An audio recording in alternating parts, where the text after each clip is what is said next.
देखो इस क्वेश्चन में क्या दिया गया है, हमारे पास एक रफ सरफेस है, रफ सरफेस पे हमने 1 kg का ब्लॉक रखा गया है और इसकी ब्लॉक को एक साइड से हमने स्प्रिंग की हेल्प से कनेक्ट कर दिया है और दूसरी साइड से हम फोर्स लगा रहे हैं, ठीक है।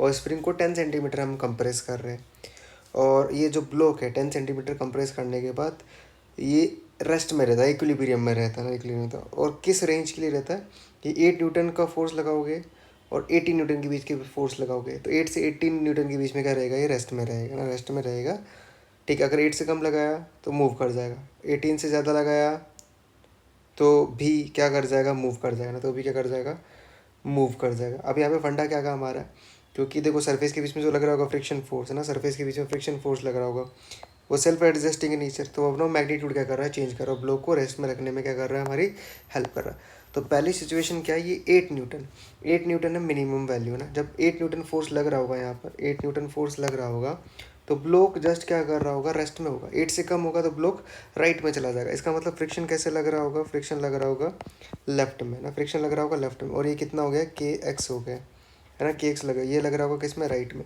तो total right force total left force क्या कर लेंगे, हम इक्वल कर लेंगे। तो इसका मतलब हो गया के का के और एक्स का वैल्यू कितना हो गया, 0.1 हो गया। तो 0.1 के इज इक्वल टू, ये हो गया 8 प्लस एफ क्या रहेगा, म्यू एम जी रहेगा।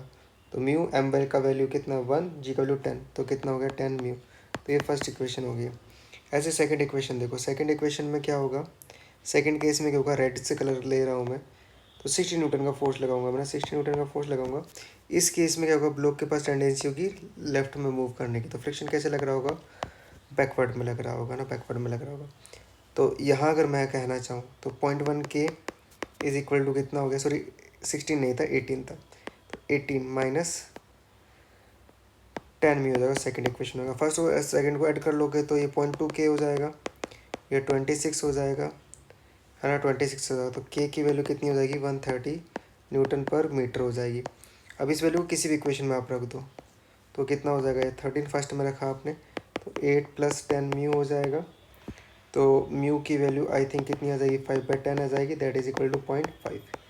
तो इस क्वेश्चन में ऐसा कुछ था नहीं है ना, सिंपल क्वेश्चन था, सिर्फ सोचना था कि कब लेफ्ट में फ्रिक्शन लगेगा, कब राइट में फ्रिक्शन। तो फ्रिक्शन का डायरेक्शन इंपॉर्टेंट है। आई होप आपको सोल्यूशन समझ में आया होगा। Thank you so much.